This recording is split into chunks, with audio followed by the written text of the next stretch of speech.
5-ingredient meatballs. Hi Rachel, it's Kelsey Nixon and I've got 2 great recipes for you today. We're gonna start really simple and then we're gonna level things up.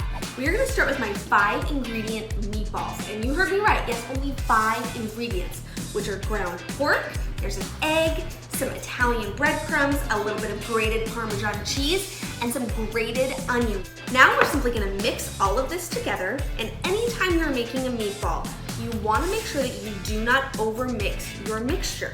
Really just mix until it's combined, and that should do the trick.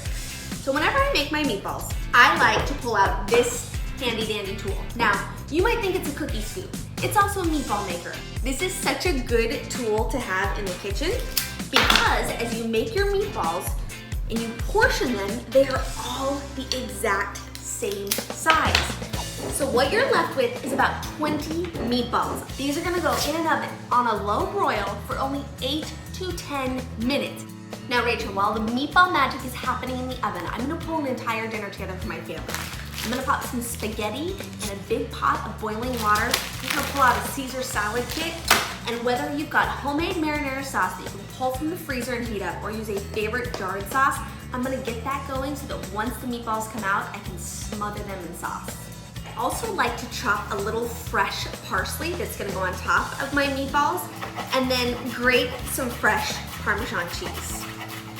So after that 8 to 10 minutes, those meatballs are done. Take them out of the oven. I put them right on top of my stovetop and they jump right into that sauce. Give them a good stir, and I like to finish them with a little bit of parsley and parm right in the skillet. For my family, I'm doing like a big bowl of spaghetti where I add maybe 1, 2, 3 meatballs. And this right here is an amazing weeknight meal. But let's make these meatballs even more indulgent, more delicious, and that much better. How does a meatball sub sound? So I've got 4 sub rolls here, and I'm going to brush them all with just a little bit of melted butter. When it comes to the cheese, whether you wanna go with the mozzarella or you wanna go with provolone, I like doing 2 slices in there, and now you're ready to level up. Into the oven at that same low broil for about 5 minutes. Keep a close eye on it. Hardly takes any time at all to get that melty cheese and those crispy buns. We're gonna take these delicious meatballs, all saucy, and just nestle them right in the center. Now, delicious as is, but let's take this up even one more step. We're gonna add fresh Parm on top, and I'm gonna go with some freshly torn basil.